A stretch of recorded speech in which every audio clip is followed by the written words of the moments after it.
পূজনীয় গিরিশচন্দ্র ঘোষ এবং হুটকো গোপাল তখন তারা কাশীপুর উদ্যানবাড়িতে অবস্থান করছিলেন।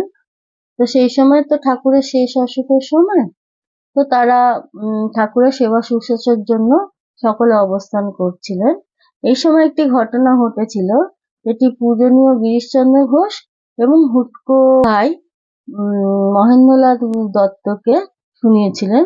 মহেন্দ্রলাল দত্ত সেটাকে লিপিবদ্ধ করে গেছেন আমাদের জন্য।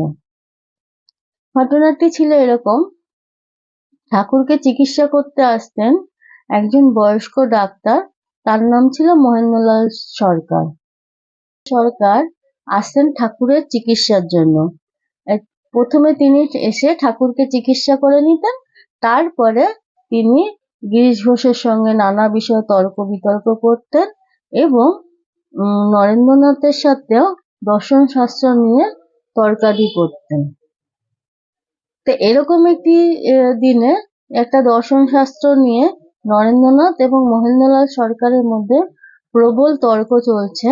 এই সময় নরেন্দ্রনাথ হঠাৎ করে মহেন্দ্রলাল সরকারকে বলে বসলেন যে মশাই, বইটা কি শুধু শোনা হয়েছে নাকি দেখা হয়েছে না পড়াও হয়েছে?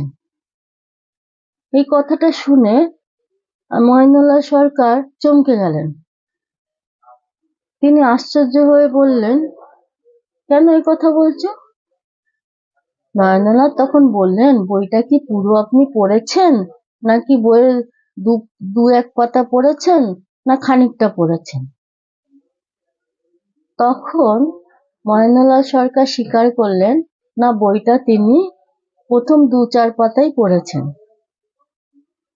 নরেন্দ্রনাথ বললেন, এই বইটা তার বহুদিন আগে পড়া হয়ে গিয়েছে এবং বইয়ের নানা জায়গা থেকে উদ্ধৃতি তুলে দিয়ে মহেন্দ্রলাল সরকারকে পুরো বিধ্বস্ত করলেন তর্কে।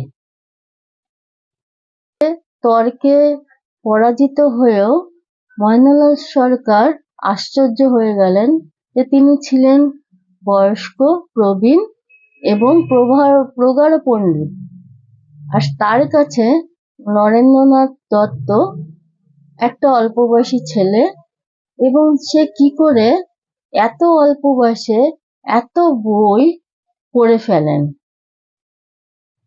এটা দেখে মহেন্দ্রলাল সরকার খুব আশ্চর্য হয়ে গিয়েছিলেন এবং এই অল্প বয়সী বলেছেন যে অল্প বয়সী ছোকরা যে এত পড়ে ফেলেছে সেটা আমি জানতাম না।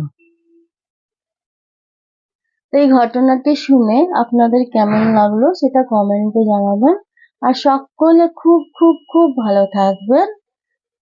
আর আজকে আসি।